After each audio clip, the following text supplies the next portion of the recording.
The title of this podcast is Did You Put Yourself Back in a Cage? And I think of this every time I lose consciousness and I find myself behaving at my default settings at that level. And it's not often because I try to be really consistent with my practice, but it happens. And when I'm doing so, I realize that I put myself back in the cage. I've done a couple of podcasts that I talked about when you start excluding, people that think differently than you do, or that make choices that you don't approve of, or let's say someone has crossed you in the past, or your mind tells you that they've crossed you. You say, I'm shutting that out of my life.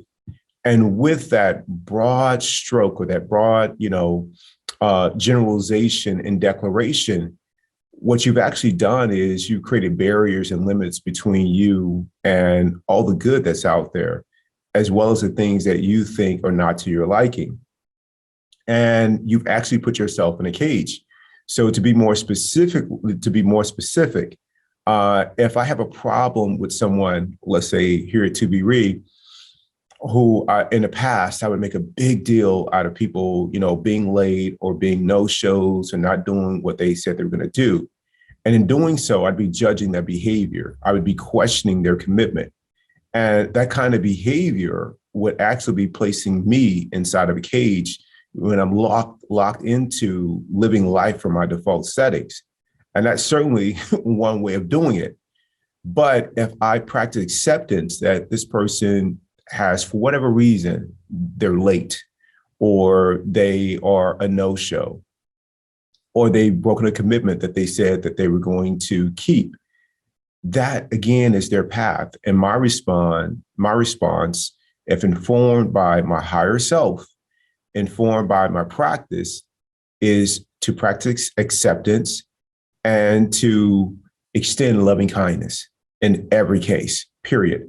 Now, that's not to say that I don't have a conversation about, the relative impact of being late. Let's say that I have to recreate or communicate again what it is that we're up to, or that I have to make some modifications to accommodate them not being there, or take on additional duties if they, for whatever reason, don't show up.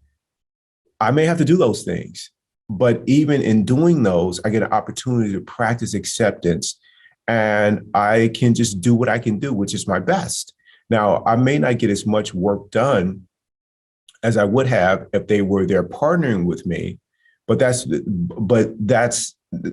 would still occur anyway, except that I'm being peaceful as I go about the work, as opposed to being locked in a cage with resentment or judgment about them not being there. That makes the work that I have to do even more daunting. And so I have that choice.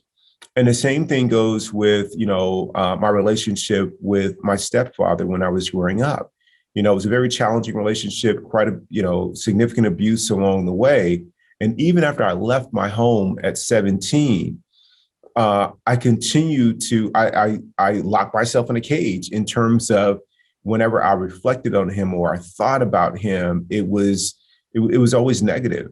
And if I saw anybody who I thought resembled his behaviors in any way, I also walled myself off from them, And so as I am like saying to myself, I'm shutting this person out of my life, and I have this judgment, I'm not saying this consciously, but I have a judgment about them that's informing my choice to shut them out of my life. What I'm doing is there's these bars that are across, in front of me. And I am closing the gate or the door of those bars. And I'm walking backwards. And as I'm walking backwards, instead of closing the other person in, I'm actually stepping backwards into the cage and closing it and locking myself in. I've seen a lot of people do this when they go through a relationship, a situation where that partnership with their significant other comes to an end.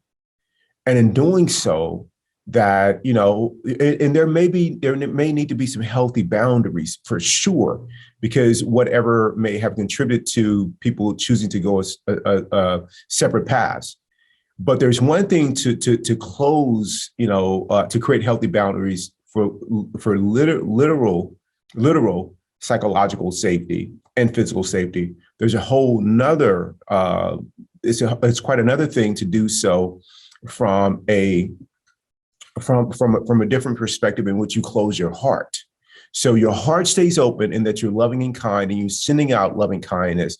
But in terms of protecting yourself with healthy boundaries, that's something that's different. And so what I've found for myself is that I don't want to lock myself in cages. So what, someone doesn't believe, what I believe, or someone thinks differently about things like equity, inclusion, and diversity. Okay, let them think differently about it. Again, I am not closing, I'm not locking myself into a cage. I'm not backing up into it. Whenever I am with a friend or with my significant other, and I feel like I have been, not included, or that my feelings haven't been considered. What happens is, if I'm not careful in doing the practice, I will close my heart to them because I'm not being included. I don't feel like my feelings are being considered. And in closing my heart to them, what I'm actually doing again is I'm operating from my default settings and I'm locking myself in a cage. I've done this with people in my family. I've done this with colleagues over the years. And over the last 7 years, I've done that less and less and less. And what has been the result is experiencing the best of people. Now, they may be the same, but because I'm not locked in a cage, I experience them very differently. And that's amazing. So out of these few days that I have left on the planet, or maybe there are a lot of days that I have left on the planet, I want to spend them free, and free from what? From my default settings, from my basic behaviors. I want to transcend those, and the practice helps me do those. So instead of a cage, there's just open spaciousness and just a lot of love, like that's available to all of us. So if you are, walling yourself off from other people, and again, if you're doing it for physical or psychological safety and creating healthy, erecting healthy boundaries, that makes absolute sense. In doing so, you can still keep an open heart, and the practice can show you the way. I mean, we have amazing examples of people that have done that in the past, from Jesus to the Buddha to other people that have just really kept an open heart if they've dealt with some really challenging circumstances and challenging people. So there is examples of it being done. And I aspire to continue to lead with an open heart and continue to create spaciousness in my life.